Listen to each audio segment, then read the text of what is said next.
Let's do it. Let me put this joint. What up? What up? Please share the live. Please share the live. Please share the screen. Stream. All right. Are we up? I feel like I'm. I feel like. I feel like I'm breathing into the. I'm breathing into the mic like a 600-pound life. I feel like that's the vibe. Yo, what's up? What's up? What's up? What up, baby? What up? What up? I want to start with this record. I feel I'm in this vibe today. I'm in this vibe today. What up, Goliath? What up, bro? What up? What up? I'm in this vibe today, man. Yeah. Hey. You really don't know what it took to get here. Good morning, bro. Good morning. It's a lot of hard work. Mm.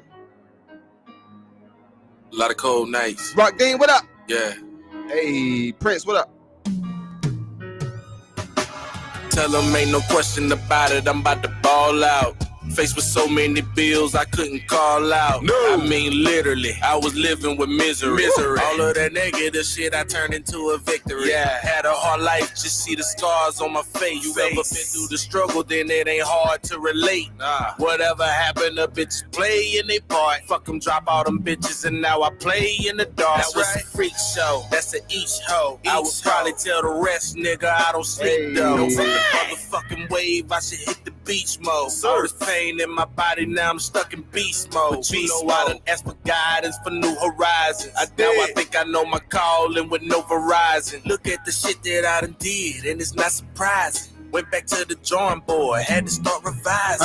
Nigga, all I do is big shit, taking big trips. Me is necessary, nigga, just to get rich. Hit another gear, I need to buy a stick shift. I'm a hustler, this that bottom of the bitch shit. Nigga, all I do is big shit, taking big trips. Me is necessary, nigga, just to get rich. To hit another gear, I need to buy a stick shift. I'm a hustler, this that bottom of the bitch shit. What you say? I get around, man, I get around.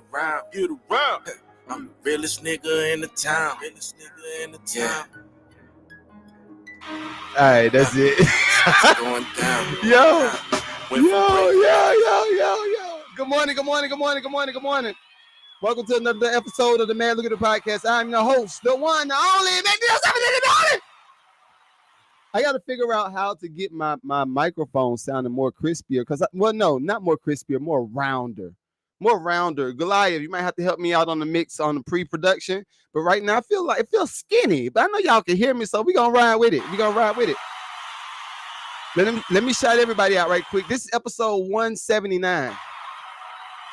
Yo, I ain't gonna front. I be laughing at everybody that said they're gonna start a podcast and then do like 10 episodes. I'd be like, you have no clue. You have no idea how this works. But anyway, episode 179, we're here. Mitch the guy, what up, big dog? Tyler Jubilee, what up, big dog? Prince Malachi, what up? Goliath, yo, Lucrative Community, dog. We're here, dog. We're here. Lucrative Community in the building. What up? Is it Boss Josie? Is that Josie? Is that how I pronounce your name? You won't have to bop. I see bop. What up? Let me go over to Facebook. You shouldn't feel attacked, bro. You're my guy, man. You're my guy. Right? Twin, what up? I'm trying to figure out, Goliath, it has to be an easier way. I know you've been trying to get me to get into OBS, and I am going to do that. But I'm having to go between each platform to find or to see all of my chats from between Facebook, Instagram, YouTube, TikTok. We're going to talk about y'all cause y'all nasty, yo. TikTok. And we are going to talk about the TikTok ban because this is an imperative part of the show. I'm actually celebrating today. This is a celebratory moment for real. Because this is the thing. There are so many new content creators that started to. You said you did 5 episodes.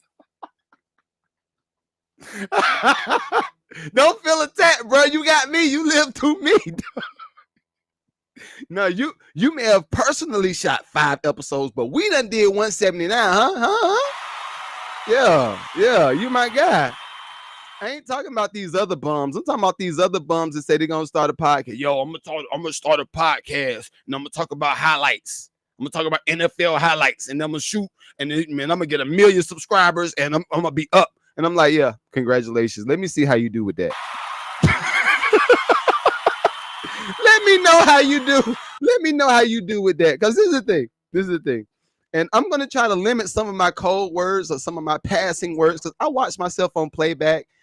Sometimes I don't like the way I look. Sometimes I don't like the way I sound on social. It sounds like I'm attacking people, and I'm not intentionally trying to attack anybody. I'm not. I'm just trying to impart. I'm trying to impart wisdom and knowledge and understanding. Huh? Like the Bible. Like the Bible. I just want you to be better. I want you to be better. But no, for real, I think when everybody started to do the podcast and they saw the Travis Kelce, the Kelce brothers do their podcast, and they saw the 100 M's, and they saw Joe Button and all the money that he's been making, and it was like, yo, Joe Rogan got 500 million. Yo, this is the thing. This is the thing. I want everybody to realize this. All of these people that got these uberly, super expensive, high dollar deals from these corporate companies, they didn't just start their podcast yesterday, right? So this is the thing. Even now, right? Right now, I only got 2 people on Instagram. I got 3 people on, I don't know what, either YouTube or Facebook, and I don't know how many people are on Twitch right now, right? This is the thing. All these people might be new people that's starting to see me today, but they don't know I've been doing this for the past 5 years. If they go to YouTube and they see 20,000 subscribers and they see some of the interaction between me and them, they're like, oh, buddy been doing it he's been doing it for a minute. Or they go and do some paper trail and see the production credit, and they see me for producing Eminem and other people, and they're like, oh, buddy been here for a minute. And I'm like, yeah, I've been here for a minute. I'm not just starting today. You're just finding me today. I'm not just starting. Thank you though. Thank you for coming through. But Took Mill, what up, big dog? DJ Big Wheel, what up, dog? Brighter Shine Mobile Detailing, what up? If you need to do it, if you want to run an ad on the podcast, come holler at me. So this is the thing. If y'all notice, I didn't do my first read. Like I normally do the sponsored segment of the show when I first do the pod. Yeah, we're in between negotiation. Because listen, the price went up. The price went up. oh, we charge it that much now. Yeah, we charge this much. So anyway, if you want to come through and you want to promote on the Mad Lucrative podcast, send a email to Mad Network Ads. Mad Network Ads. I'm gonna have this at the bottom of the description if you're watching this on YouTube. If you're watching this anywhere else, Mad Network Ads. I am gonna be looking for sponsors. I am gonna be looking for partners. I got some very dope partners coming, by the way, too. Very dope partners coming. Will, what up, Big Will? DJ Top Shelf, I ain't see you come in. What up, big dog? Been doing this since 21 years. Come on, dog. I love that. I love that. So this is the thing. And back to what I was saying. Why I laugh at the people that say they're going to start doing podcasts and they shoot 10 episodes and they quit. It's something that happens in your growth. Like between pause. I hate that we have to. Do we still have to say pause on No Diddy in 2021? And this is a clip that I want to show y'all, but I can't show y'all because I definitely will get canceled on every platform. But I thought it was hilarious. But do we still have to say pause and No Diddy in 2025? Y'all let me know. Y'all let me know. But anyway, everybody that said they were going to get into the podcast business and they were going to start shooting content, they're going to put stuff out weekly. Yo, I'm going to just blow up. I'm going to blow up, big dog. I'm not like, okay, how you going to do it? What's your plan of attack? And shoot, what I'm going to do, boom. I love what my hood dudes say. That's my New York hood dudes. They're like, boom, what we going to do? No Diddy, pause is suitable. All right, sensation. Situational. Okay, we'll say No Diddy. I'm going to say No Diddy when I say growth, right? Because I don't see growth. But I saw all of these people say they were going to do content. They say, bro, what I'm going to do, I'm going to go over here. I'm going to get with my homeboy. We on lunch break, we always be talking about sports and we be talking about women and all this stuff. So I'm going to just do a podcast and make $1 million too. That was the same for me coming from music business. For me, that is the same thing as somebody saying, "Yo, Mag, if you produce a beat for me, we gonna have a hit. Boy, I'm gonna get you your next Grammy." And I'm like, "No, you're not. Hold up, I got another one for you. You're not gonna get me my next Grammy." Lies, lies, lies. Anyway, welcome to another episode. Welcome to another episode. This has been the funnest week. The most I can't tell y'all about that either. I would be incriminating myself if I told y'all that one story. But anyway, it's been a pretty productive week. I am here in Atlanta, and if everybody up north that's watching, y'all watching us from Atlanta, please cut us some slack. This is the thing. We had a snow day. Started yesterday. Snow day started yesterday. I am actually on call right now. I got two phones. Kevin Gates got two phones, right? So my other phone is my work phone, right? I'm on call, so I was waiting. I said, boy, if it snow, I need to be at the office. I need to be waiting for these people to call. They call because I'm gonna have to go out there and handle business. All right, cool. So I went outside. Snowstorm guys here. DJ. The thing is this. I get it. It's always hot down here, bruh. It's always hot. So again, I'm on call. So I was like, all right, I'm gonna go ahead and take my work truck. I'm gonna start headed to the office. If it get that bad, then I'm gonna go ahead and I'm gonna call it a quits, go back to the house and just answer the phone and tend to the customers that way. Cool. So I got up about 6:30, right? I knew off the rip, I know we in Atlanta. Now, keep in mind, I've lived in NY for a little bit. I've lived in a few different places for a little bit, right? I know the difference between how y'all drive, and if everybody that's watching this on playback, if you live in New York, I know how y'all drive. Y'all are different. Y'all are different. Y'all low key drive like y'all on perks. Just go. I'd be like, bruh. I remember one time, I think I was either riding with Chris. Shouts out to Chris, man. What up? I was either riding with Chris or I was riding with Havoc in that Lexus. Havoc, if you're watching this, you remember that Lexus. You know the one I'm talking about. But we were riding and we were coming from Yonkers, and like all the New York streets is like this. It's like real tight. So we riding, and them was just like Tokyo Drifter. I'm like, yo, dog, you can't do that, dog. You can't do that. Like, I'm from North Carolina. You can't be doing that. But y'all drive differently. We don't do that down here. Well, y'all, we should not be doing that. We should not be doing that. But anyway, I get up, get on 285. I'm riding. I said, all right, we good. The road look all right, but I got a 4x4. My truck a 4x4. I said, we good. I'm going to ride this joint out. And yo, the further I started to drive, the worse it got. It was just like, shh. I was like, okay, this is wild. So this is the thing. And this, again, all of my New Yorkers, I understand. Y'all are used to driving in this. We're not. So I'm driving. If y'all know about Spaghetti Junction down here in Atlanta, Spaghetti Junction, it happens in, I think, three or four different locations. The first one is up near 85, between 85, it crosses. I'm sorry, everybody that's watching this on the West Coast. I'm sorry. This is what we got going on over here. But on 85 and 285, it crosses. That's Spaghetti Junction. It's like a bunch of roads just like scrabbled up, right? Then another one happens at 400 and 285. That's the one I had to take. But the thing is this. I never took into consideration how many people might run off of the joint, or they might hit the embankment. And if you hit the embankment on 285 going back towards 400, you're talking about maybe at least 300 feet up in the air. 300 feet up in the air. The bridges is stacked on top of each other. So I was like, all right, bro, just get back to the house. Just go home, dog. Go. So some other things happened, which I cannot tell y'all about. I'm gonna be going through investigation. Probably as of Monday. Well, no, Monday is Martin Luther King Day. Shouts out to the King. So I'm gonna just say that. I might have some type of investigation going on. Man. All right, but anyway, let's get some content. I did have a video. Hold up. I did have a video I wanted to show y'all. I thought it was hilarious. Again, I see a lot of people say Atlanta is not a real place. I agree with y'all. Atlanta's not a real place.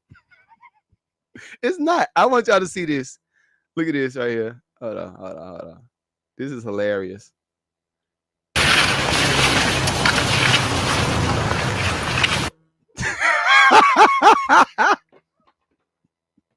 Yeah. Look at my boy. Monetize. You ain't gonna mess us up. No. Look at this. This is how New Yorkers be driving right here. Making the ice. Come on.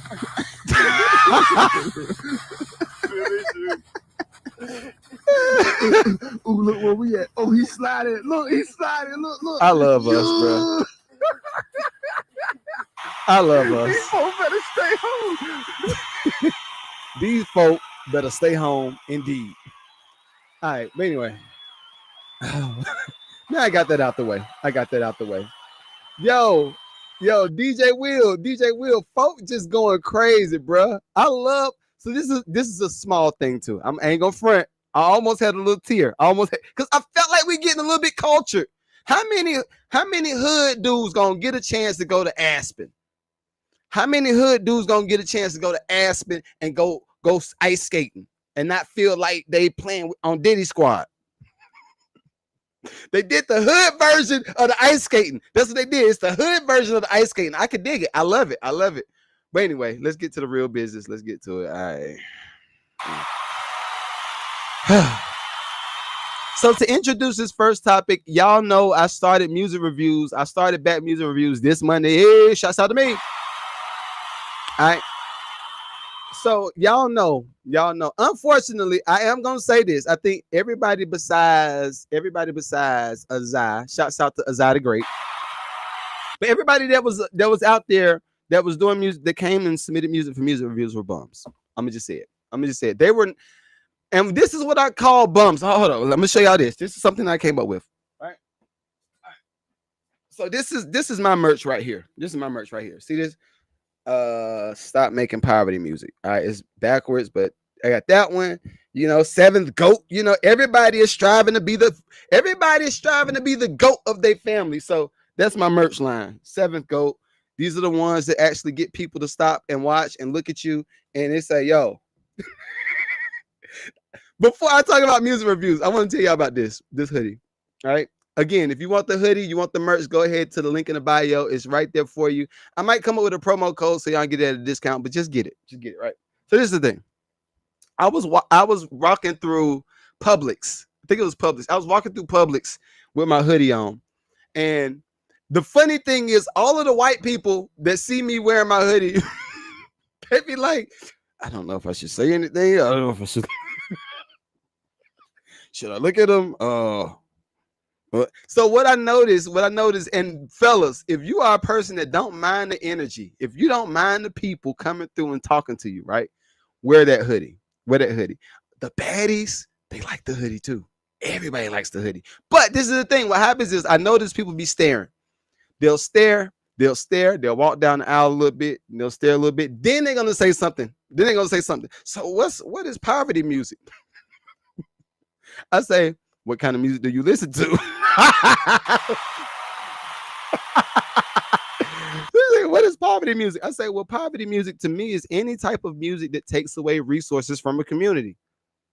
That is the simple definition. That's my definition. Y'all try to take it. I already got it. Trademark is pending. Hey, yeah. Try me if you want to. It's my joints. But they say, what is poverty music? I say, poverty music is any music that takes away from a community. And if they ask for me to further expound, I start listing off artists. I say, look, you're looking at Sexy Red. You're looking at any of the my box is wet. Those girls. Poverty music. Now, it might sound expensive. Don't let your ears be tricked by what you hear. It might sound expensive, but it's indeed poverty music. It is music that's taking away resources from a community. I'm going to tell you how the my box wet girls taking away resources. If you see any girl that's out here just giving it up, they selling box. Right now, you got the right to sell what you want to. It's a free e-commerce community. You can sell. You want to sell box? Fine. You want to whatever you want to sell, that's on you. But if you have content that's centered around selling box and being even the guys that do the passport bros, I get why y'all are doing this, but it just think about it. Think about it like this: if you're taking money out and you're going overseas, and you're trying to find you a baddie, she gonna be submissive. She gonna be everything that you need her to be. Got it. But you just picked yourself up out of your personal community and went overseas, found you one of them, and brought her back over here. What did you just do? You just contributed resources to their people. You ain't contributing no resources to your own folk. You could have stayed at the house. Love should have brought you home last night. Ah! I'm gonna play that joint later on. Shouts out to Babyface, man. So that's to me, that's poverty music. Another form of poverty music would be all of my dope dealers. Unfortunately, I know everybody got to get it out, quote unquote, get it out the mud. I got it. But you don't have to resort to a illegal piece of activity. I want to say commerce. Everything is commerce today. You don't have to go to a illegal commerce to start making money. There's so many different ways to make money out here, but I think what happens is the same illegal activity is what's promoted. The same illegal activity is what has gotten signed over the years. Now, the good thing is it's so much going on in content world and in musician world. It's so much going on that people cannot again, people cannot get through with just saying, yo, I got mad money. Then they show the Rolly and I got my Rolex fixed. I got it fixed. But anyway, they can't say all of the money stuff and then think that somebody's going to sign them based off of the money stuff, because I think something else has happened. There's been a switch in our creative economy, and I like it. There's been a switch that's in our creative economy. The switch has been all of the labels have seen that you can't just now sign the biggest dope dealer from their city and let them go in a joint venture with you. And hold up, let me see. I'm looking at some of the chat too, y'all. Everybody that might be listening to this, because we are going to be going live on Spotify. I don't want to do it. I don't want to do Spotify. That might be the only one that we don't go on. That might be out of 179 episodes. I haven't touched Spotify. But anyway, let's see. Goliath says they gatekeeping.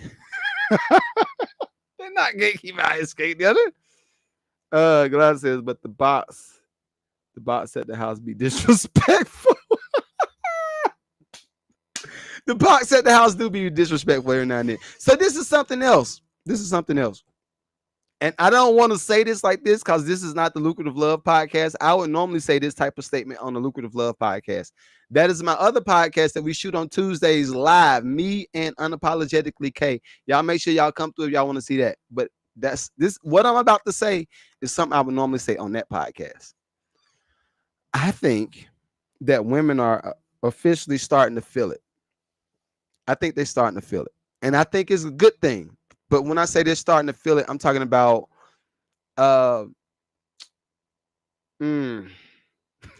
see how I'm trying to don't say it. Don't you say it. I'm gonna say it. I think they're starting to feel the pain of not having the security of the man. I think they're starting to feel it. And when I say the security, I'm not talking about the money. Y'all know that. I'm not talking about the money. But I've seen a lot of my stud friends.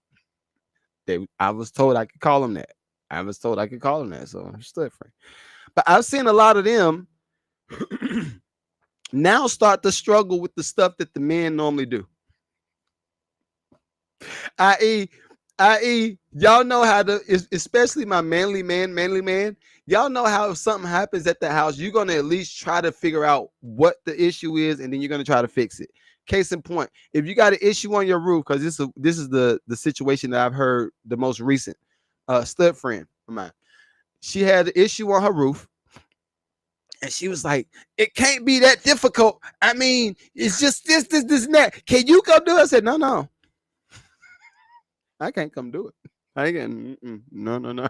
So she says that she got up on the roof, looked at the little spot where, because water was leaking into her, I think, laundry room or something like that. Water was leaking in there. She says, I got up on the roof and I tried to balance myself, and I D near fell off the roof. I said, yeah, that's what happens when you get up on top of a house. But is that and what I've heard her say is, yo, I tried. The dating pool is crazy. All of these women, their expectations is just ridiculous.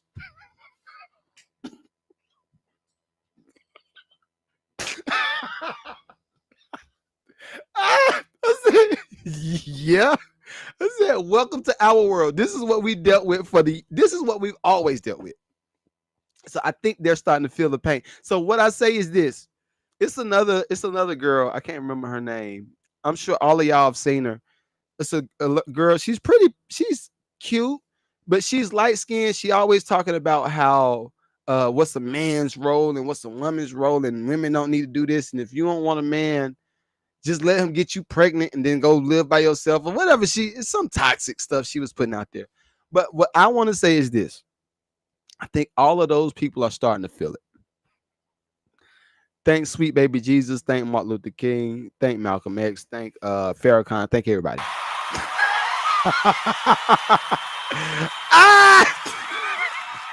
Gotcha me. Gotcha me. All right. All right. First subject. Yes. Y'all know I'm not lying. Everybody in my chats, I appreciate y'all for rocking with me too. This podcast stuff is not the easiest thing to continue to do, especially in your down seasons where people might not be paying attention as much. It's cool. You still got to keep pushing, but I really appreciate y'all for rocking with me. For real, for real, for real, for real, for real. Shouts out to you. All right. So first up, everybody, I'm sure if you haven't been living under a rock, what up, boy? What up? What up? What up? If you haven't been living under a rock, oh yeah, it's coffee. Coffee, what up, bro? But if you haven't been living under a rock, TikTok is up. The gig is up. I'm grateful that TikTok is up. They have been some bums. They are the bummy bums of content. And I'm gonna say it over and over. I feel like TikTok came in and I can't say that either. Cause shouts out to Raheem. Raheem told me something about one of the I guess it's a known fact. But he was saying, with certain cultures, the real culture vultures just come over here and infiltrate. They come over, they come over here. They look at our economy. They look at what all the action is. They look at where all the attention might be at. Then they create a business and they capitalize off of us, and then they leave. They, again, they come over here, they do a business, they capitalize off us, and they leave. What that means is this. Think about how TikTok came through. TikTok said, okay, and I would not be surprised if they had already did all of their due diligence and they looked at the market. They said, okay, over in the US, they got Instagram, they got Facebook, they got Snapchat, they got YouTube. Okay, cool. All of these things are popping over there. What are the influencers doing? They probably looked at, and I've been wanting to have this conversation for a minute because I've been thinking TikTok was nasty. I've been thinking they were nasty. I was like, where they just come from? They just came from nowhere. Like, where they come from? Case in point, you look at them, you look at how they move. They probably study every analytics, anything analytics wise that goes around. Kwafi says, and here comes Timu. My wife loved Timu, dog. My wife loved Timu. This is the thing. Again, I'm sure they probably study everything about Meta. They study everything about Facebook. And they say, all right, we're going to go over here. We're going to infiltrate the market. Most of the people that's making real money over there is the people that's doing these dance videos. So what we're going to do to get TikTok hot, we're going to make people think that it's one of these apps that you go over here and do the dancing. But what we're really trying to do is compete with YouTube. I kept saying this.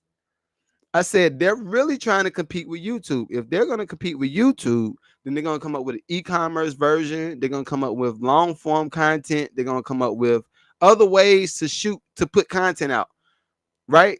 They're going to come up with other ways to do content. Case in what was that? Was that the Black TikTok event? Even with that, I went to one of the Black TikTok events with my wife at Atlantic Station, right? Black TikTok event. I'm gonna show you how this goes. And y'all probably never knew this existed. Y'all never knew this existed. But what the Black TikTok event was, they send you like a golden ticket, right? The golden ticket, you can have you and one guest. My wife was the person because she popping over there. She's super, super popping. But she was the person that got invited. I was the guest, right? So we go up. I think it was a screening for some movie. It was some movie that was going on. But I'm re-engineering the whole thing based off of them using this as a marketing strategy. It's not just them coming to invite us out, but this is the thing.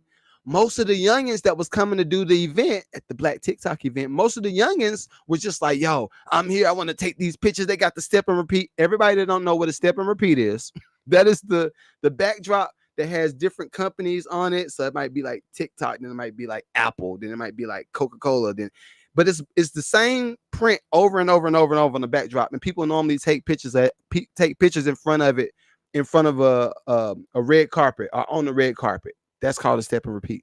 So most of the youngins, they just happy that we taking some pictures. I done got dressed up. I didn't get dressed up when they play my song now. Shouts out to the baby. I'm sorry. I'm a producer.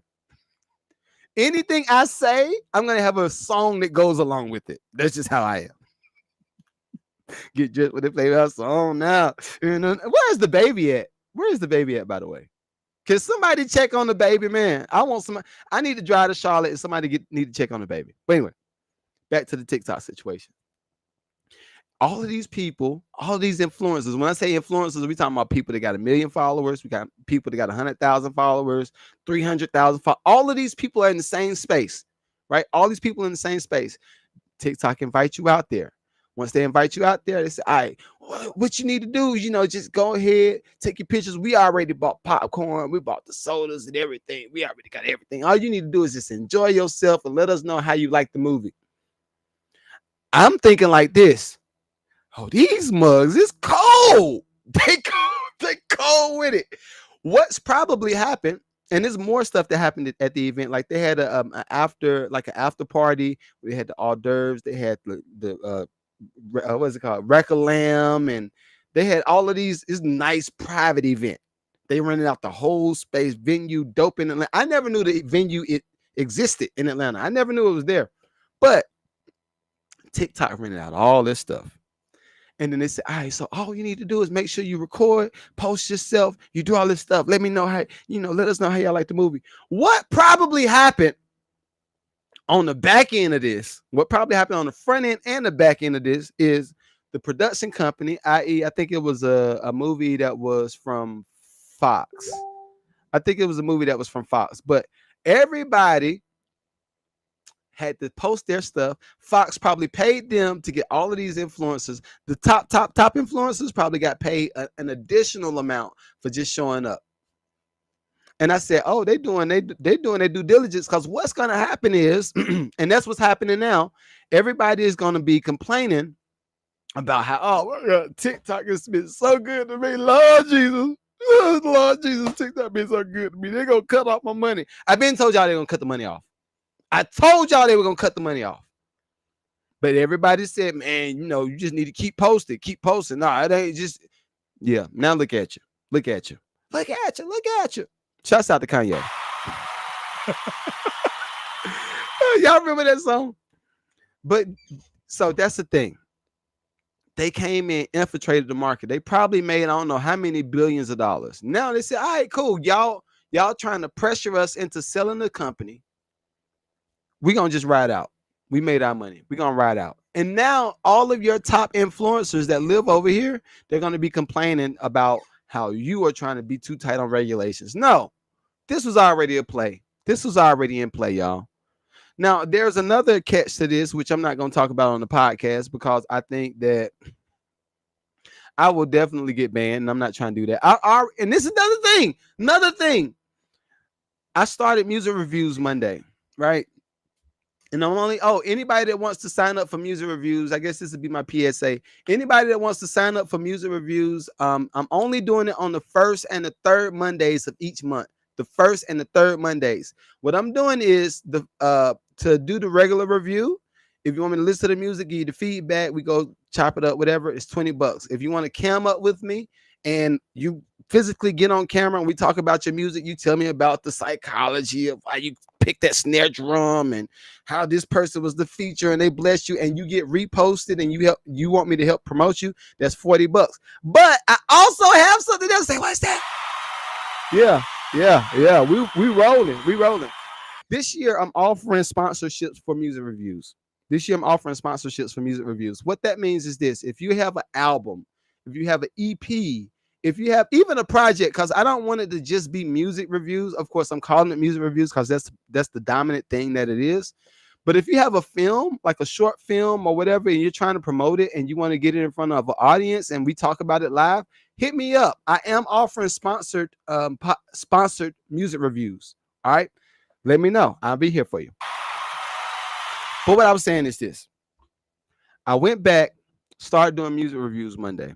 As soon as I did the music review, I think it was my DEI. I was doing like a DEI chant. I was being funny. Y'all know me. I was just being funny. I was doing, if I re-say the chant, then I'm gonna probably get banned again. So I'm not gonna say that. I'm not gonna say it again. But I was starting to chant. Right? I think somebody said, cancel this mug. I think they said cancel them. Like even now, hold up. This live video has ended. See? I think, everybody on Facebook, did the live end on Facebook? I can't tell. Let me know if it ended on Facebook or not. But anyway, I started doing this chant. As soon as I started the chant, I got banned on TikTok. TikTok banned me for, I think, like 14 days or something like that, like 2 weeks. This has been a reoccurring thing. Maybe I should be more careful with how I talk about things. I will take that. I will own that. And I might need to do a little bit better because I can be pretty raw, right? But in addition to that, it's like, why is your platform so tight with regulation? You need to fix your AI. You need to fix if they fix the AI to learn comedic genius, then you have me. They got to fix the AI to recognize comedic genius. But anyway, TikTok is going to be up as of January 19th, 2025. Supreme Court Justice interviews and blocks. They're going to be blocking. Oh, okay. So it's going to be a law. Chinese parent company ByteDance got to get out of here. They're done. All right. So this is the thing. This is a question I want to pose to y'all. And maybe we can start a poll. This is a question I want to pose to you. Based off of TikTok leaving, based off of the current state of Meta as it relates to Facebook, Instagram, Threads, as it relates to all of that stuff, do you think we will have any drops in our creative economy as a result of TikTok leaving? Do you think TikTok leaving will affect anything in our creative economy? I think a lot of, and again, I don't want to make it black and white. I really don't want to do that. But if you look at TikTok and you look at all of the influencers that they promote, how many of those influencers that TikTok itself, the actual platform, when I say it promotes, I'm not talking about just the internet. I'm not talking about just this. I'm not talking about that. I'm talking about the stuff that you see as TikTok, as it relates to TikTok outside of the app. I've seen some TikTok ads in Target. I've seen some TikTok ads in Walmart, and it was connected to a brand, maybe a toy company, maybe a product, whatever. But I've seen TikTok in other platforms in stores. Never have I seen a black person. Never have I seen a black person promoted, ever. It's always, it's going to be a Chinese person. It might be a white person. It might be an Indian. Never seen a black person promoted on the TikTok platform. Outside of the platform, it's always the white dancers that probably took the sauce from the black dancers. I don't want to make it that. I don't want to make it that, but I'm just saying, let's look at the stats. Look at the stats. So I'm kind of glad they up. I'm glad this a wrap, because whenever you do something like that, you are immediately cutting off a supply chain for a whole creative economy. You're cutting it off. So congratulations, TikTok, y'all did it. Great, good job. I guess I'll see you in the lifetime. All right, my next subject. Y'all know I'm always talking about the money. This would not be the Mad Lucrative podcast if I did not talk about the money.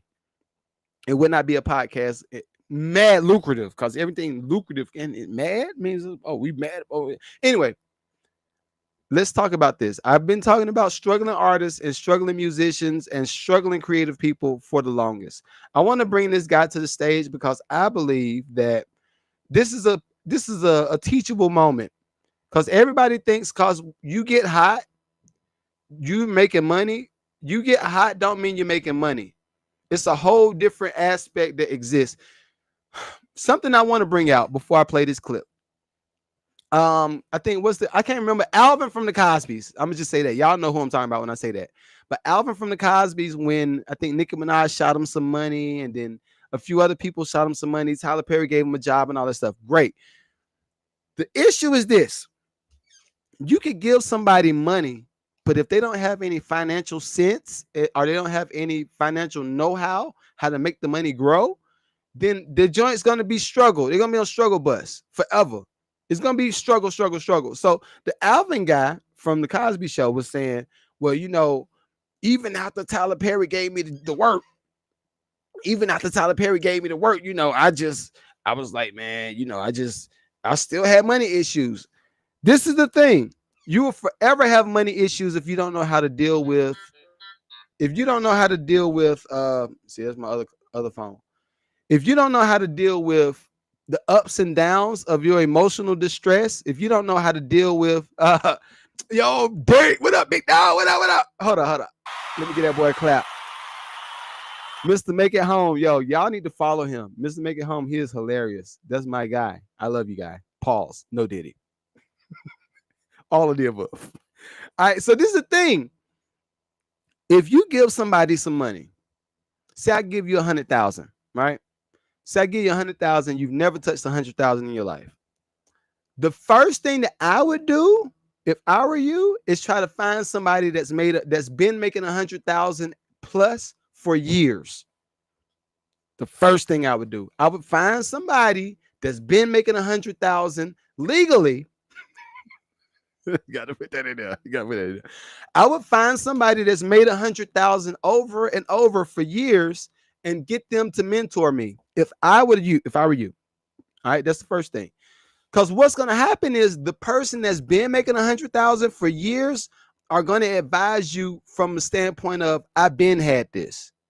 They're not gonna give you all of these poverty plays. I'm gonna tell you what a poverty play is. This is what the first poverty play is. Yo, bro, you got $100,000. If you got 100,000, you need to go ahead and start your t-shirt line. That is the blackest blackity black blah blah blah. That's the blackest thing ever. Y'all know I'm not lying. You know I'm not lying. That's the first thing that your friend, your brokey friend, is gonna tell you what you should do with your $100,000, right? Bro, just start your t-shirt line. You start your t-shirt line, you're gonna be up here, you're gonna be up. Bro, I just seen what's the old girl name from TikTok?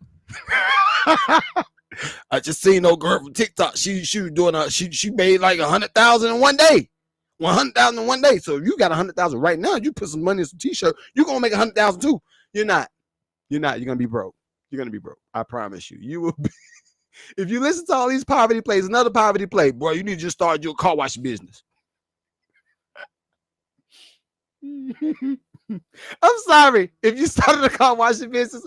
I'm sorry. These are the black options that most of the broke friends try to offer as an option with your $100,000. What's another one? Bro, you just need. But see, the funny thing is, everything that I'm listing, I can see how you can make money from it. But this shouldn't be the first thing you do with your 100,000. It should not be the first thing. Like, bro, you need to just start your food truck. You start your food truck, you're gonna be out here killing it. Just hit the club, boom, boom, boom. What you do? You hit the clubs. About 1:30, 1:30, 2:30 in the morning, right? Hit the club, boom. They're gonna be hungry. They've been in there drinking. You're gonna hit the clubs. You're gonna get what you trying to say? You got burgers? Wait, no, bro. We in Atlanta, bro. We in Atlanta. Selling wings. If you're selling the wings at the club about 2:30 in the morning, them ones might be hitting. They never tell you the other side of it. What if the club already sells wings?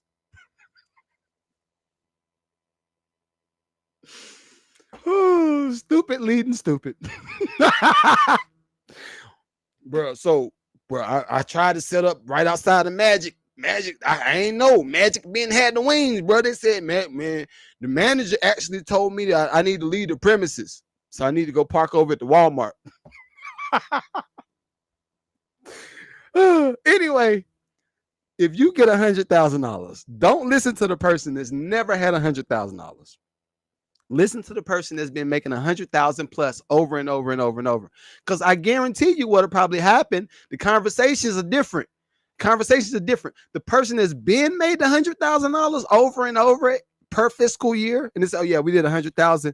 I took home 100,000 this year. Next year we're slated to do 175. I'm gonna take 175 home next year. And if you see that type of increase, you listen to that person and let them guide you and mentor you on how to spend your 100,000. Because what's going to probably happen is the person that's been making 100,000, they're gonna say, all right, cool. So what's one of your passions? Then they're gonna help you dig into that. They say, okay, your passion is this, and this. You might want to pay for a course doing this. You might want to pay for a mastermind in this. Then with some of that money, you might want to put into an index fund. Off of the index fund, you're gonna collect a certain percentage off of per dollar. So if you let's say you put $10,000 in, you might collect $1,000 a month, or you might collect you put 20,000 in, you might collect $2,000 a month. That's a nice percentage.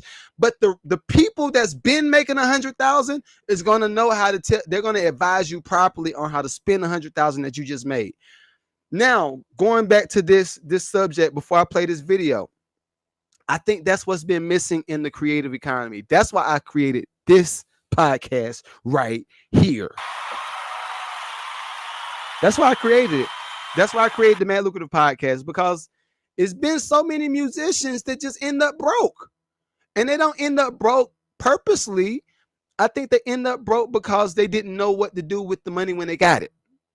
And with our society, of course, if you ain't got one of these, or you ain't got an old school, you ain't got some of this stuff, then they're gonna be looking like, yo, well, you a bum, you ain't made no money. That is not the right indication. That's not the indication. If you made it or not. Everybody, I didn't even buy this Rolex. I ain't buy it. It was a gift, right? So this is the thing. If you put all your value on the stuff that you might buy or you purchase, guess what? You are just gonna be. It's a lot. This is a lot to unpack. Because even with this, I would use this Rolex as an example. Perfect example. I have a nice friend group of people between Atlanta to Florida, Texas, LA, Chicago, Detroit, Maryland. I got a lot of good friends, right? I helped a friend with a investment piece. It was some property because I'm a GC as well. But I helped them with an investment piece, and I jokingly said, "Well, I saw y'all take y'all pictures, and I ain't got the rollie. I say all y'all got the president. Now this ain't a presidential. It ain't a presidential, but I see y'all got the presidentials. Y'all got the joint. I ain't even got my first rollie yet, right? I come home from work one day, and I see a package. That's there, and I'm like, "What is this?" Open it up. It's a green box with the gold writing. It's a Rolex. Friendships. Because guess what? Had I not been a part of the friend group and we not already been moving and shaking and making real money together, they wouldn't just buy me no $10,000 watch. Who gonna do that for you just off the strength? But I say that to say this: most creative people like to hang around more creative people, which I love it. And I talked about this last week. Y'all go watch last week's podcast because I'm not gonna make it a whole nother to do. But most creative people hang around other creative people. What you need to start doing is find other skills. If you have a skill that you're really, really weak in, find out how to get better with that skill and then get around those people. Case in point, if you are a musician, because this is something most musicians are going to need.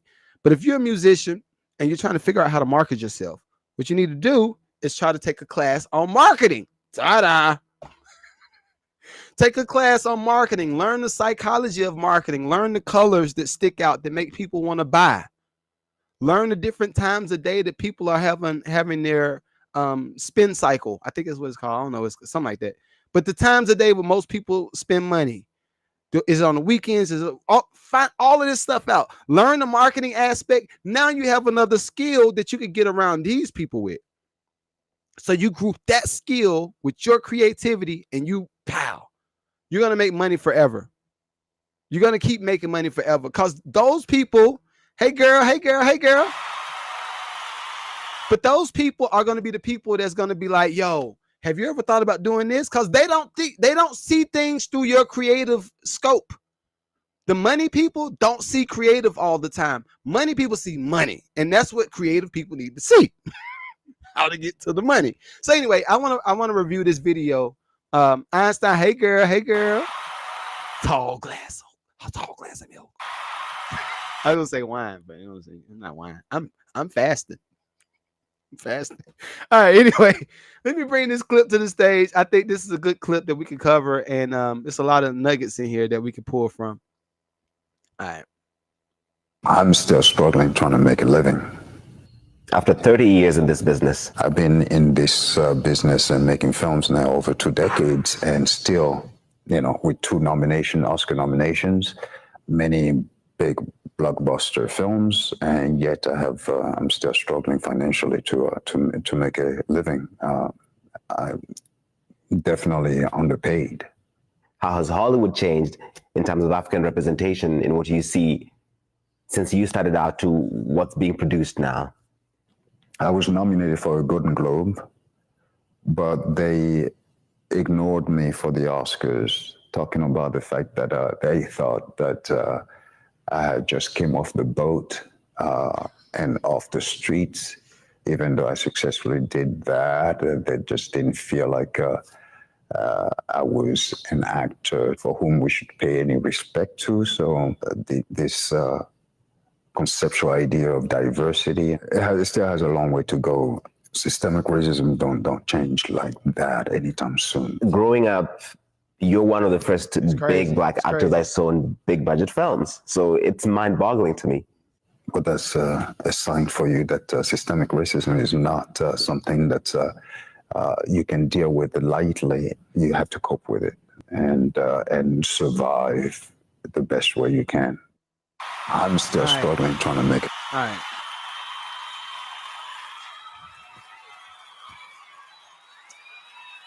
This is a lot. Ain't that Kamora Lee Simmons? Wasn't he married to Kamora Lee Simmons? Somebody fact check me on that. I think he was married to Kamora Lee Simmons at some point. But this is my point.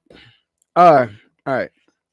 And this is, again, just like TikTok. It's a cycle and repeat. Rinse and repeat. We're going to do this again. We're going to do it over here. We're going to do it right there. We're going to do it right here. We're going to do it right there. We're going to do it. This is the thing. I don't see anything different that Hollywood is. Prayers, thoughts and prayers to everybody that's in the forest fires and all that stuff that's going out in LA. We love you from the Mad Lucrative podcast. I wish we had a fund that we could send some bread out there. If we could start something, all of my viewers, all 20,000 over here, 40,000 over here. If y'all want to host some type of like give-a-thon and we do like music reviews and all the money that's made that night goes over to California, y'all let me know. I'm with it. I'm with all of it. But this is the thing. I see the same thing that's happening. Hey, I said, come on, this is yours. Thank you. Thank you, Einstein. You are the best. You're the bestest. You're the bestest. I need to catch up with you too. I ain't seen you in a minute. All right. But anyway, the same thing that they were doing in the 50s and the 60s, where they were going into the black communities. And I'm saying I'm not going to say who it is. This is not about to be like Kanye. I don't need to get canceled. This is a new platform. This is technically new. Even though I'm 5 years in June, 5 years. Yeah. All of the sponsors, I really appreciate y'all. Y'all are the reason I do this. Now I'm playing. I do this for everybody. I do it for everybody. But I like to make a little bit of something. I might make something.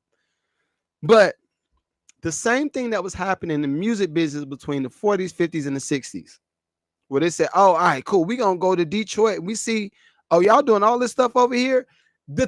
I want y'all to look at this story. I want y'all to think about it like this.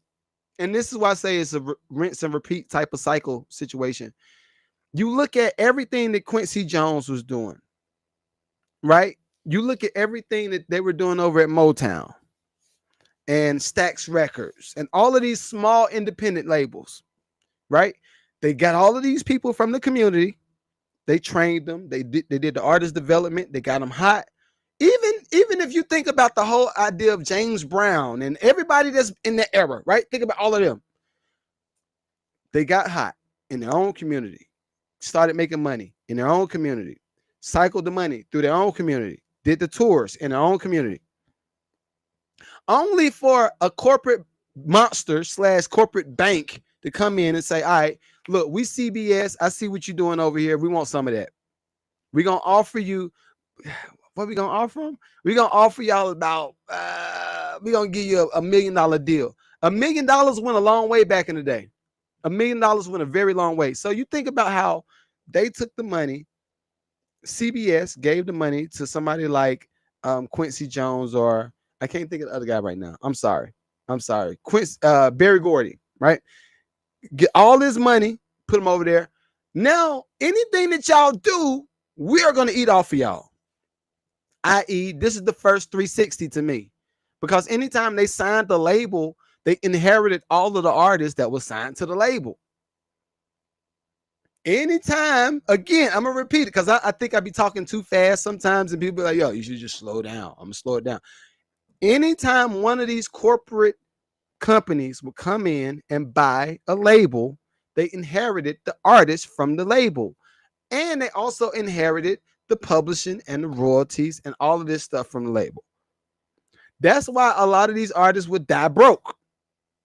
That's why a lot of the artists say, oh, man, you know what? I don't know what it was. Man, you gave me a bad deal. No, the deal is going to be bad from the jump. You took the bad deal. You say, I need to take it. This is my ticket. Mama, we going to get out the hood with this one. I need to stop making fun of this stuff.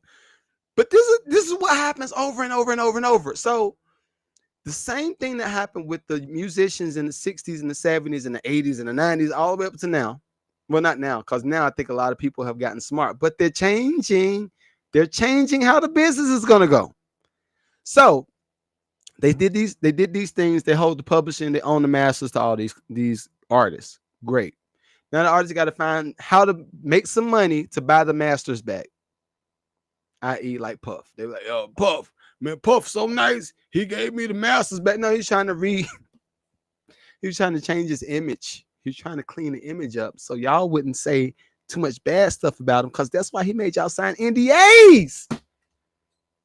How you gonna sell somebody? How you gonna give somebody their masters back and make them sign an NDA so they can't talk about the business dealings? They knew, I believe Puff's lawyers knew all of this stuff was coming way before we saw it. They knew it was coming. So anyway, same thing they did with them. Same thing that they started doing with the actors. I foresee in the very near future, and I hate forecasting this stuff because I be right a lot, and I really don't like to do this. But I foresee in the very near future where all of the African artists and all of the what is it called? Afrobeats artists, all of those artists is getting signed right now are going to have the same story as the people that were talking from the 60s and the 70s and all the way up to now. Even this actor. Y'all notice, and maybe I shouldn't be talking about some of this stuff. Maybe I should. I don't know. right? Knowing is knowing. You got to know some stuff. Shouts out. I got a lot of actor friends, so I don't want to say their names. How can I say it without y'all know who I'm talking about? But all right, I'm gonna say one of my actor friends. I'm not gonna say your name. You know who I'm talking about though. But one of my actor friends was telling me, he said, yeah, you know, a lot of this, and this is probably about 2 years ago. He said, yeah, you know, a lot of these companies are going to get these actors from overseas because they could get them. They could pay them less money. They could give them the regulations and all that stuff. They could just they could go around all of that because they're coming to the US just to work on one film or two, and then they got to go back home. So they could get over on all the actors, i.e., like musicians have the publishing and the royalties, actors and all of them should have back end too. They should have some type of back end, especially if there's somebody like Buddy that's been on Amistad and all these big movies. There should be some back end somewhere. But what happens is there's a loophole somewhere where the actors come over here to the US, they do their art, they do the music, they do the films, and then they go back home. They get paid the one off, and then they go back home. Same thing with the Afrobeats people. Tell me this. Y'all know the Tyler chick? Y'all don't think that this is a play. They just go over, they're signing the people, they're going to infiltrate that market, the African market. Then they're going to say, all right, cool. We've already used up all of the resources in the US, so we're just going to write them joints off the AI. We're going to go over to Africa. We're going to sign as many Afrobeat, or capitalize off of them. We're going to use the resources from their economy. Then we're going to go back home and leave them broke. Watch. Again, I don't like to be right about this stuff, but it just happens over and over. It's a reoccurring thing. So what I suggest happens, and I'm an hour in. I got like 2 more things to talk about. But what I suggest happens is there has to be some type of community that's built, not a union. Because I think the union can be manipulated too. If you have like what we got? We got SCAD, we got I can't remember the actors union that's in LA. I don't remember the name of it. But all of these unions can be infiltrated too. They can suppress a certain type of person from getting a job and say, nah, well, you know what? Yeah, Beyonce about to go on tour, and we're only going to use these people. And this is my issue when it comes to TV shows that's like the American Idols, or the TV shows that's like The Voice or anything like that. Everything is already rigged from the beginning. Upon casting, because I'm working on the show right now too. Shouts out to me, y'all know. Yeah, I'm working on the show too. But anyway, all of these shows, upon conception, is already scripted for the platform to win. And when I say the platform to win, in every way. Because most people say, well, what you mean? How they going to win? I mean, all they doing, they getting people to come up there. They're going to sing. They're going to perform. Then the people turn around and chill like this. Say, hit the button. I want you on my team. Right? No, not just that. I'm talking about from a financial standpoint. If y'all notice, I'm not going to tell y'all how I know this stuff. Just know I know. If y'all notice, every time these TV shows go up, even the shows where they're guessing the song, I want y'all to do the paper trail of the artist that they're playing, that they want the audience to guess. Like, what's the Jamie Foxx show called? I'm gonna just say Django for the lack of I don't remember the name of it. But any of the game shows where they're guessing the name of the song, go look and see where the song comes from. Go look and see who owns the catalog of the song that's being played on the TV show. Once y'all start going down the rabbit hole, you're gonna be like, yo, I can't believe this is what they doing. They've been doing this forever. Go look at who owns the publishing rights to the songs that the artists have to sing on The Voice and on American Idol. Go look at who owns the publishing. And what happens is, all it is a cycle. It's a cycle. I'm going to rinse the money, rinse and repeat. And maybe this is some stuff I shouldn't talk about. Maybe it is. I don't really care. Like, it is what it is. But there is a paper trail that belongs to all of these shows that we let ride in the US. It's a paper trail that's on it. Even if you look at what's the name of that show? The Masked Singer. Any of these shows, look at the publishing rights to all of the songs. You're not gonna see some old independent label that existed in the 60s that we picked their song to be on the show. No. You're gonna find EMI, you're gonna find Sony, you're gonna find uh Capitol Records. Then you're gonna see, oh, EMI, Sony, Capitol Records, same thing. I never. Yeah. Ooh, I think we're too deep. We're too deep. We're too deep. I mean, but yeah, just go do your paper trail. But nevertheless, I think there is a time coming, and I keep saying this over and over. I said it last year a few times, but I'll say it this year. I think artists, as far as the actors, y'all have to figure out where to put some of this money. Y'all got to figure out where to put some of this money, not only from a creative standpoint.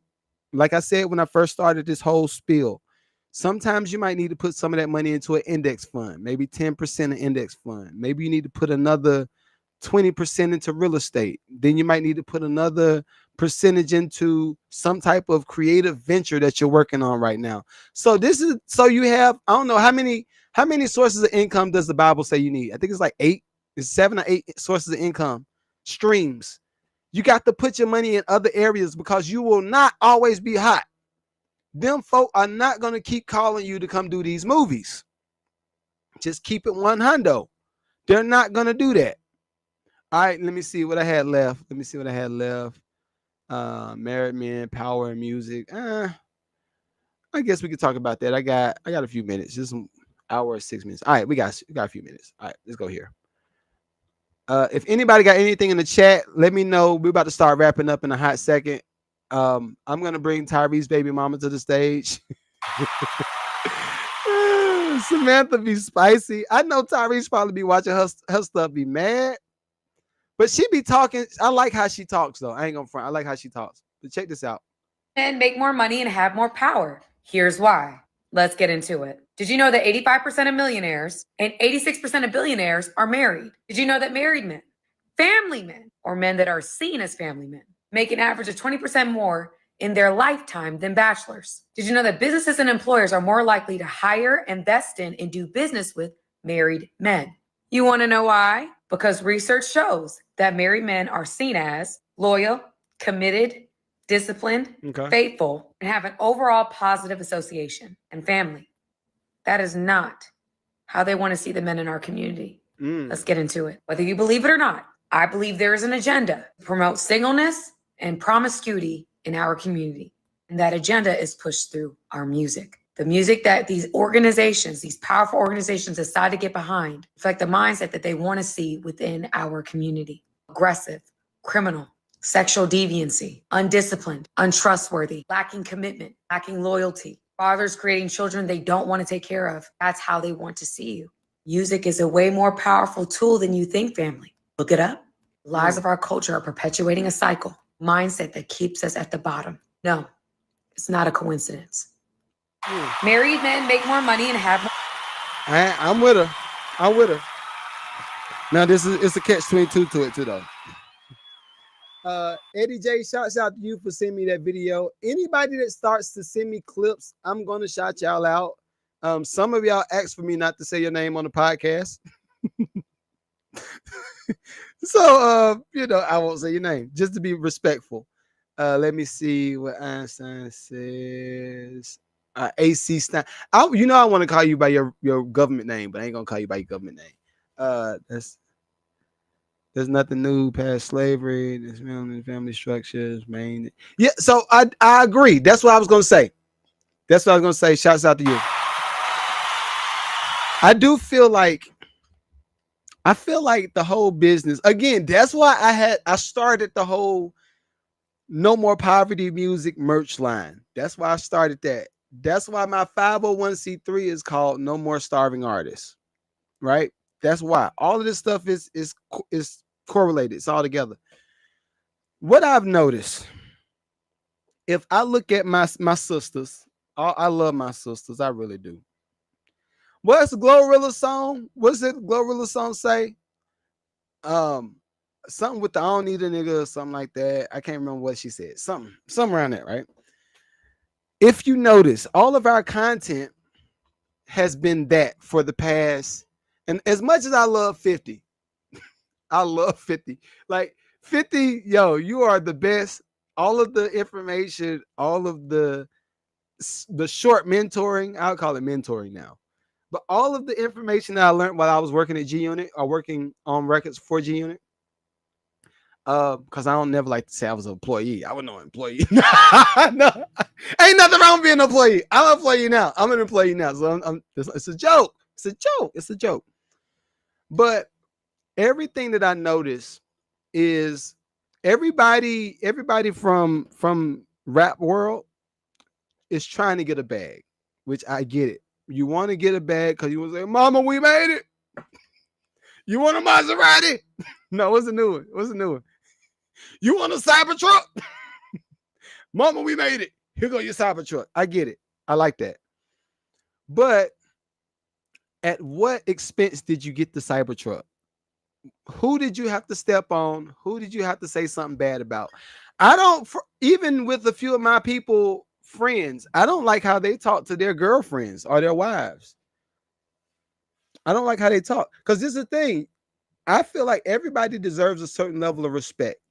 The respect should not be predicated upon, from a man's standpoint, the respect should not be predicated upon some emotional play.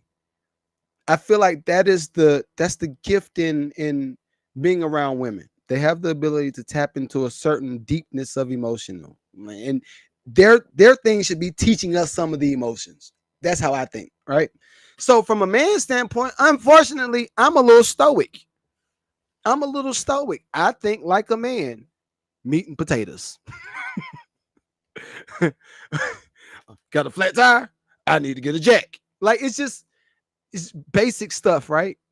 But I feel like our culture has gotten away from that, and they've tried to make it okay for these whole I don't like to say it like that. Well, traditional gender roles. I feel like our society is trying to get away from it, but I feel like that exists for a reason. Some of these roles exist for a reason. The idea, and this is how I always look at things. The idea of my woman getting up in the middle of the night because she heard somebody trying to break in the house.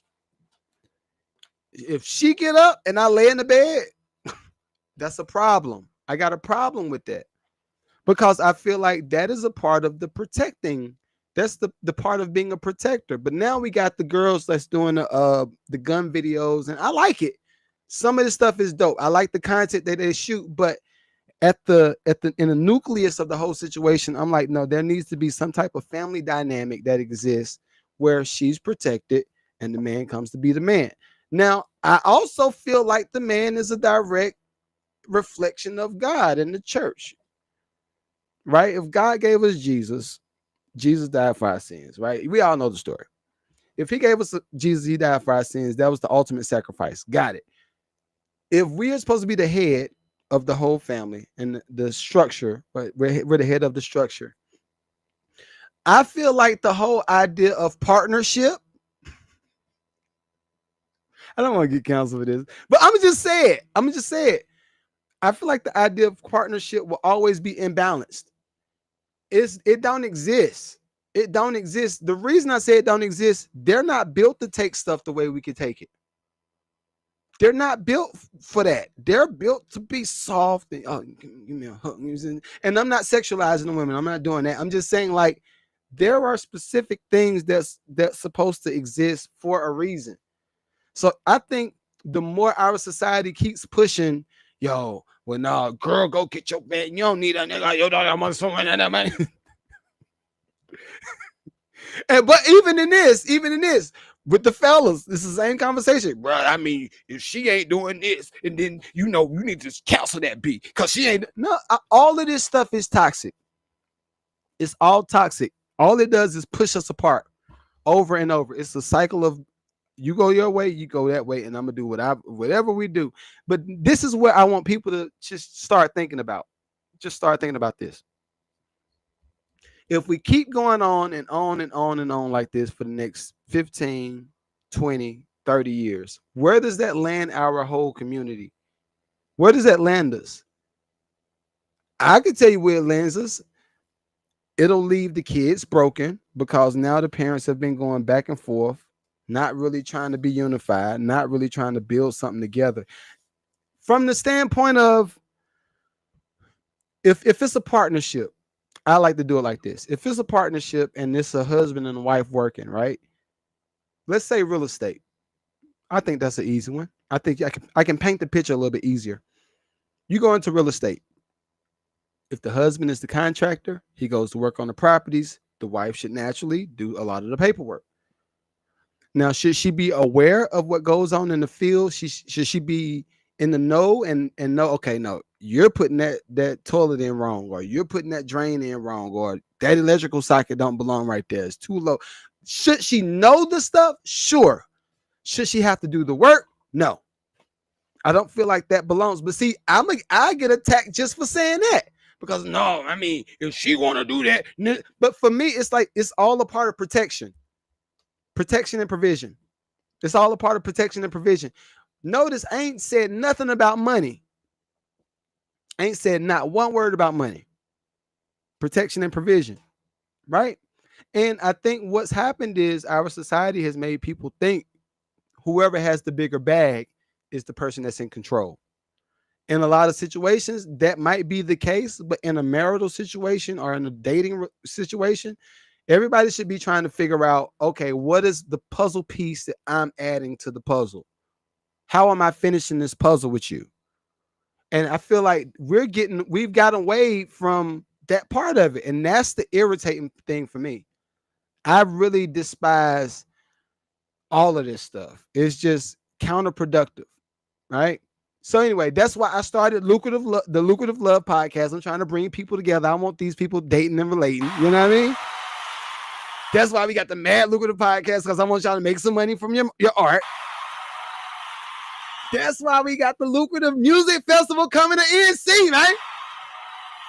I want everybody to win. I think it's possible for everybody to win. It's possible for everybody to win. So we got a few little housekeeping things to do. Let me see what else I said. It stressed me out trying to check on things. I'd rather see, that's the thing. But this is the thing. AC Stein, this is the thing. I think a lot of women have gotten out of the place of being willing to be vulnerable and open enough to say that what you just said. Everybody on IG. What up? Nardo Ward, what up? What she said was, it stresses me out. It's stressing me out trying to check on things I'd rather a man handle. I'm going to do it, but I'd rather a man do it. And that's the thing. I think a lot of the good dudes want to do it. But this is the catch-22 is the good dudes get pushed away because they feel like, okay, I'm going to either get used, you're going to just use me, or if you don't just use me, then you're going to disregard me, or I'm not going to get some type of reciprocation at the end of this. And reciprocation for all the women that might be watching this. I just got to get it all out, right? All the women that might be watching this on playback. Reciprocation for a man is not necessarily getting some tail. Getting some box. That's not reciprocation. Reciprocation for us a lot of the times is just appreciation. And that appreciation can come in a bunch of different ways. Right? And the appreciation for me, I think what I've learned in my 41 years of life is I like to be told thank you. I like to be told you're appreciated. I like the encouragement piece of it all, because at the end of the day, you can't do nothing for me. You can't do nothing. Everything, and that's the issue with driven men. With a lot of driven men, we don't take the pity party bus. We don't take the pity party bus. If we don't get a certain thing, whether that's from business or from a relationship or from, and when I say relationship, I'm not talking about marriage. I'm talking about just like friends and all this stuff. If we don't get a certain level of appreciation from certain relationships, guess what happens? We just say, must not be. I guess I ain't gonna get it. Cool, done. And we keep it moving. We just work through it. And I think today's society has made everybody be okay with being in. I won't say accountable because nobody wants to be accountable. No, I'm not gonna say that. I've learned in 2024, between 2024, 2023, 2022, I've learned I'm not gonna say certain things on this podcast because more people see it, then I'll be like, I have to answer for it on the back end. But I feel like everybody feels entitled. That's what I think. I think everybody feels entitled. And I don't like that. Because I feel like with entitlement comes lack of respect. With entitlement means I can get this for easy. I don't have to do too much work for it. Right? And that's why the price of box has been diluted down to $1 amount. Because if I were to really be a nigga for real, the price of box is marriage. That's the price of box. The good box. Like the box that you're gonna pay. You're gonna pay for the car payment, you're gonna pay for the house, you're gonna pay for the kids, you're gonna pay the mortgage, the gas bill. Like the good box. If we're diluting woman down to a box, the good box will make you do all of that stuff. Now, if you're just gonna, cash out right quick, like a real quick little ATM, that's not good box. Not good box. Now it might be good box. Anyway, I think I did it. I did it. That's enough. Because my Scorpio brain, I just start going all the way over there. No, I don't need to do that day. All right, so last but not least, all of my independent artists that shot me a message on IG, I have been listening to you. Guess what? I put the beat site back up. Beat site is back up. Now, the beat site is not as cheap as it was last year. Yesterday's prices are not today's prices. Yesterday's prices is not today's prices. So beat site is back up for everybody. All of my artists is wanting to get some music from me. Also, the masterclass is now up. If you want to sign up for the masterclass for, what is this, January? Golly, long month already. But if you want to sign up for the masterclass for this month, it will be starting Thursday the 30th, the 31st, and the 1st of February. That is the masterclass for this month. We will be covering publishing. We will be covering production. We will be covering marketing. Oh, Jesus. We also will be covering AI technology, and it's a few other things. It's a lot of education centered around production, but I'm also going to be showing you my templates on how I make the beats. I'm going to show you my Logic settings. I'm going to show you my native instrument settings, and you get free drum packs for me. So if you want to sign up for the masterclass, that is officially available. Everybody that already signed up this week, shouts out to you. Y'all already got the discount. Everybody that's watching this on playback, the discount is up. I've been promoting this since the beginning of the month, but the discount is up. But if you do want to sign up for the masterclass, please do that. Also, we got the Lucrative community, the people I coach every Sunday night, 9 o'clock Eastern Standard Time. If you want to be a musician, you want to be a real artist, you want to make some money, you want to monetize, you want to do all of these great things with your music, consider joining my Lucrative community. Lucrative community is now $24.99 a month. If you join, I will give you the first week for free. You can try it out. Let me know if you like it. If not, cool. Just go ahead and ride out. But you got a free week of coaching. What else we got? Also, last but not least, I am looking for sponsors for my Lucrative Music Festival. I am looking for sponsors for my Lucrative Music Festival. The Lucrative Music Festival will be sometime in August. We will be covering a lot of stuff. So think of, I'm not going to tell y'all all the sauce. No, I'm not going to do that. Just know, if you are a company that wants to promote your business alongside of the Mad Lucrative Network or the Lucrative Music Festival or anything I got going on, please shoot me a message to Mad Network Ads at gmail.com. I'm gonna put it down there at the bottom, and I'll be looking forward to partnering with y'all. And I got a few other sponsorships that's coming up. I got some dope sponsors coming up. I'm looking out for y'all every time. Every time I'm doing something, I'm looking out for y'all. So, all right, till next week. Peace, peace, peace, peace, peace.